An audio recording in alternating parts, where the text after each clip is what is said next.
Movie की शुरुआत एक खूबसूरत आइलैंड से होती है। काफ़ी साल पहले जब डायनासोर ज्वालामुखी व जलवायु परिवर्तन के कारण ज़्यादातर मर गए होते हैं, पर कुछ अब भी बचे होते हैं और वह अब ज़मीन के नीचे रह रहे होते हैं या किसी आइलैंड या समुद्री इलाकों में रहते हैं। पर कुछ गिनी चुनी कंपनियां अपने रिसर्च के लिए वहां जा सकती थीं। और अब यहां से 2010 का सीन दिखाते हैं, जहां पे इंडियन नाम की एक कंपनी इसी आइलैंड पर डायनासोर्स के ऊपर रिसर्च कर रही होती है। दरअसल यहाँ पर साइंटिस्ट डायनासोर को म्यूटेट कर रहे होते हैं। दरअसल यह रिसर्च डायनासोर को और ख़तरनाक बनाने के लिए की जा रही होती है। लेकिन एक दिन तभी एक कर्मचारी की एक छोटी सी लापरवाही से वहाँ पर सब कुछ बर्बाद हो जाता है। दरअसल यह कर्मचारी गेट खोलते समय चॉकलेट की पेपर रैप को गलती से इग्नोर करता है, लेकिन यही पेपर रैप मशीन में जाकर शार्क सर्किट करता है और सारा सिस्टम रिबूट मोड पर चला जाता है। और तभी टेरेक्स नाम का एक खतरनाक डायनासोर वहाँ से बाहर निकल जाता है और अब वह लोगों को खा जाता है और पूरे लैब को बर्बाद कर देता है। कुछ बचे हुए साइंटिस्ट जान बचाकर वहाँ से भागते हैं और अब इस घटना के बाद इंजन कंपनी वहाँ पर पूरी तरह से अपने रिसर्च को रोक देती है। और अब इस घटना को कुल 15 साल हो गए हैं और अब मिस बनेट को दिखाया जाता है, जो कि एक स्पेशल फोर्स में रहती हैं। और वहीं पर उनसे मिलने मार्टिन, जो कि एक फार्मास्यूटिकल कंपनी में होता है। दरअसल यह फार्मास्यूटिकल कंपनी दिल की बीमारियों का इलाज ढूंढ रही होती है। दरअसल हार्ट अटैक के बढ़ते हुए खतरे को देखते हुए पार्कर कंपनी रिसर्च कर रही होती है। दरअसल मार्टिन, जो कि एक फार्मास्यूटिकल कंपनी में काम कर रहा होता है, वह मिस बनेट से मिलता है और बताता है कि उसकी कंपनी हार्ट अटैक के इलाज के ऊपर रिसर्च कर रही होती है और अब उसे डायनासोर्स के खून और टिश्यूज चाहिए, जिससे इस रिसर्च को आगे बढ़ाया जा सके। और इसके लिए वह मिस बनेट को एक मिशन पर जाने को कहता है, क्योंकि मिस बनेट स्पेशल फोर्स से होती हैं और डायनासोर्स के खून और टिश्यूज लेते समय काफ़ी खतरा होगा, इसलिए वो किसी ऐसे शख्स को चाहता था जो काफ़ी ट्रेंड हो और खतरों का सामना कर सके।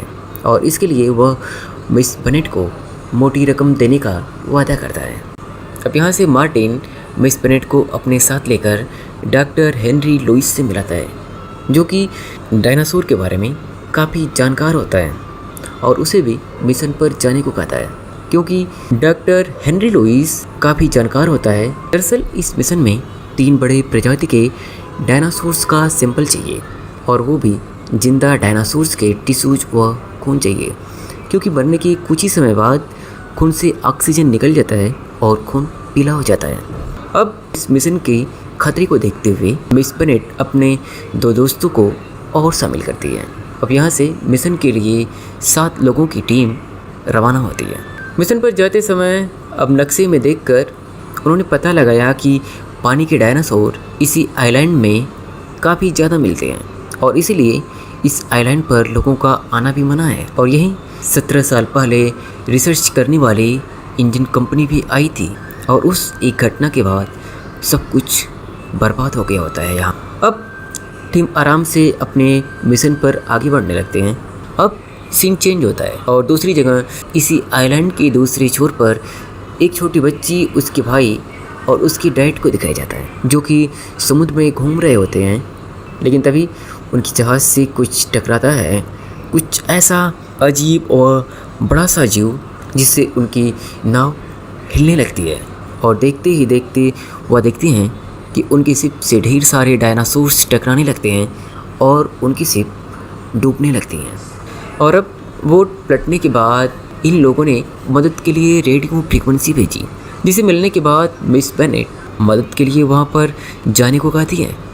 लेकिन मार्टिन ऐसा करने से मना करता है, क्योंकि इससे टीम मुश्किल में पड़ सकती है और ईंधन के खत्म होने का खतरा भी बढ़ सकता है। पर मिस बेनेट का साथी एक अच्छा व्यक्ति होता है, अतः वह बिना बताए ही मदद के लिए आगे बढ़ जाता है और उन्हें मरने से बचा लेता है। और उनसे बात करने पे उन्हें पता चलता है कि उनके ऊपर डायनासोर ने हमला किया होता है।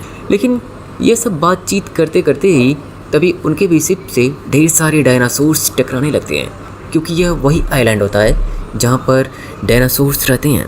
यह देखकर उसकी टीम खुश हो जाती है और अब उन्हें डायनासोर्स की खून निकालने के लिए दरअसल साइंटिस्ट ने एक ऐसी सिरिंज बनाई थी जिसे बंदूक के जरिए दूर से ही डायनासोर्स के अंदर इंजेक्ट हो जाता था। इस टेक्निक के माध्यम से उन्होंने आराम से डायनासोर्स के सैंपल ले लिए और अब उनके पास एक डायनासोर्स का सैंपल और टिश्यू दोनों आ चुका था। लेकिन तभी सैंपल्स लेने की तुरंत बाद ही अब ढेर सारे डायनासोर इनके भी शिप से आकर टकराने लगते हैं, जिसे देखकर मिस बेनेट पूरी तरह से डर जाती हैं और अब उनके साथ ही डायनासोर्स के ऊपर हमला करने लगते हैं। लेकिन तभी डायनासोर उनके साथी को पकड़कर खा जाते हैं और जोरदार टक्कर से टेरेसा उस जहाज़ से गिर जाती है और जिसे बचाने के लिए उसके पिता पानी में कूद जाते हैं और टेरेसा को किसी तरह से बचाकर आइलैंड पर लेकर चले जाते हैं। इधर दूसरी तरफ जोया का साथी अब अकेला ही शिप को चला रहा होता है, लेकिन किसी तरह से वह आइलैंड के पास शिप के साथ पहुंचता है। लेकिन तभी उसकी शिप पहाड़ से टकराकर बुरी तरह से टूट जाती है। हालांकि लोगों की जान बच जाती है, अतः अब जाने के लिए उनके पास कोई रास्ता नहीं होता। लेकिन तभी जोया, जो कि टीम लीडर होती है, वह बताती है कि उसको इस बात का अंदाज़ा था, इसलिए उसने बैकअप के रूप में कल सुबह तक हम लोगों को रिसीव करने के लिए हेलीकॉप्टर को भी मंगा रखा है और वह हेलीकॉप्टर हमें कल लेने आएगा और अब हमें अपने काम को अंजाम देने के लिए आज का ही दिन है। ये सुनकर उसके साथ ही कुछ संभलते हैं और खुश होते हैं। उधर दूसरी तरफ टेरेसा व उसकी फैमिली को दिखाया जाता है, जो कि इसी आइलैंड पर एक दूसरी तरफ फंसे हुए होते हैं। अब जोया व उसकी टीम 2 और डायनासोर्स के खून व टिश्यू निकालने के लिए जल्द से जल्द इस जंगल में जाने का प्लान करती है, क्योंकि ये जंगल सचमुच बहुत ही खतरनाक था। अलग अलग किस्म के जीव, मछलियाँ व अजीब अजीब जीव जंतु यहाँ पर देखने को मिलते हैं। लेकिन तभी ढूंढते ढूंढते उन्हें एक बड़ा सा मैदान मिलता है और उसी मैदान पर वह एक अजीबोगरीब दृश्य देखते हैं, जहाँ पर बहुत ही बड़े बड़े डायनासोर दिखते हैं जो ज़मीन पर चल रहे होते हैं और घास फूस खा रहे होते हैं। अब जोया व उसकी टीम इनके भी सैंपल ले लेती है और इस तरह से अब 2 डायनासोर्स का खून व टिश्यू उनकी टीम को मिल चुका होता है और अब सिर्फ उन्हें उड़ने वाले डायनासोर्स का खून व टिश्यू रिसर्च के लिए चाहिए।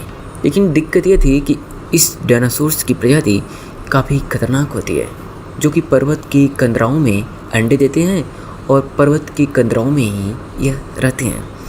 इसलिए जोरा, साइंटिस्ट और उसके दोस्त अब इस डायनासोर्स के सैंपल्स लेने के लिए पहाड़ पर चढ़ते हैं तथा उनके अंडों से उनका सैंपल ले लेती है। लेकिन तभी डायनासोर आ जाता है वहाँ पर और हमला करने लगता है और इस हमले में जोया का एक और साथी मारा जाता है। अब यहाँ से अपनी जान को बचाने के लिए जोया व उसके साथी इंजन कंपनी के लैब में जाने का प्लान करते हैं, क्योंकि वहाँ पर उन्हें थोड़ा इन जंगली जानवरों से शायद राहत मिले।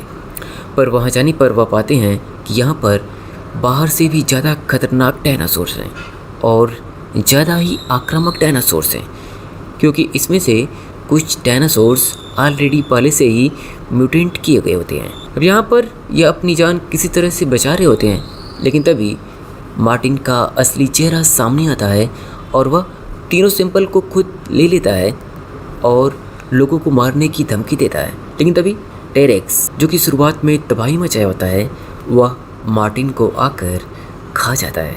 मार्टिन के मरने के बाद उसके हाथ से वह सैंपल छूटकर नीचे गिरता है, जिसे जोरा उठा लेती है और उठाकर भागने लगती है। लेकिन तभी टेरेक्स, जो कि सबसे खतरनाक डायनासोर होता है, उसका पीछा करने लगता है और उसी समय हेलीकॉप्टर भी लोगों को बचाने के लिए वहाँ पर आ गई होती है। लेकिन टेरेक्स डायनासोर हेलीकॉप्टर को ही पकड़कर बुरी तरह से मसल देता है और हेलीकॉप्टर को ही नष्ट कर देता है और अब जोया के हाथों से अब जाने का सारा साधन बर्बाद हो चुका होता है। लेकिन तभी जोरा को इंजन कंपनी का एक बंद पड़ा हुआ शिप दिखता है और अब जोरा इस शिप के सहारे इस आइलैंड से निकलने का प्लान करती है। तथा दूसरी तरफ टेरेसा भी अब आ चुकी होती है। लेकिन टेरिक्स डायनासोर इन लोगों को देख चुका होता है और जैसे ही हमला करने को होता है तभी तेज रोशनी जलाकर उसके सामने उसका दोस्त फेंकने लगता है। दरअसल टेरिक्स डायनासोर की एक कमजोरी होती है, वह रोशनी के प्रति कुछ ज़्यादा ही आकर्षित होता है और यह देखकर डायनासोर जोया और वह उनके साथियों को छोड़कर उसके दूसरे साथी की तरफ बढ़ता है। हालांकि जोरा ऐसा करने से मना करती है, पर उसका दोस्त बोलता है कि इसके अलावा उसके पास और कोई रास्ता नहीं है। तेरेसा के डैड जल्दी से शिप को स्टार्ट करते हैं और वहाँ से आगे बढ़ने लगते हैं, लेकिन इधर टेरिक्स को भगाते समय जोरा के साथी की लाइट बंद हो जाती है और पानी में जाने की वजह से उसकी लाइट बुझ जाती है, जिस पर जोरा को लगता है कि अब उसका साथी टेरिक्स के हाथों मारा गया, जबकि ऐसा बिल्कुल भी नहीं था। लाइट बुझने की वजह से अब टेरिक्स डायनासोर उसका पीछा करना बंद कर चुका होता है और अब आगे जाते हुए जोया को हवा में एक फ्लेयर दिखाई देता है, जिसे देखकर जोया समझ जाती है कि उसका साथी अभी जिंदा है और वह वापस उसे लेने आ जाती है।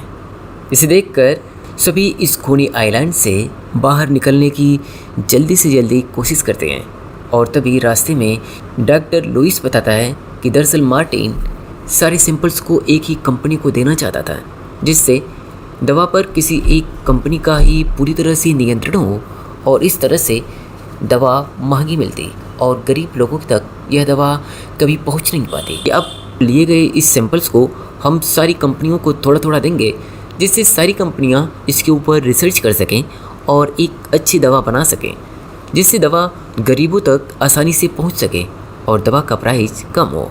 और इसी के साथ इस फिल्म की कहानी